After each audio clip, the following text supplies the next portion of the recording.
সুপ্রিয় দর্শক, আসসালামু আলাইকুম। আমি ওমর।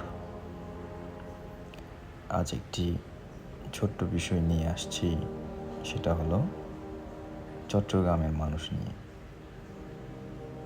চট্টগ্রাম আসলে একটি সুন্দর জায়গা, যার মাঝে রয়েছে সমুদ্র, পাহাড় আর সুন্দর মন মানসিকতার মানুষ।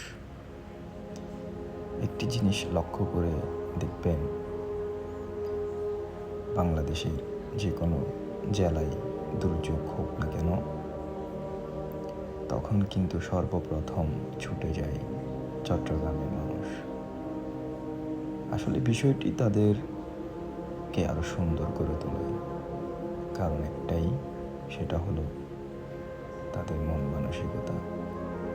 চট্টগ্রামের মানুষ খুব সুন্দর, তাদের জেলা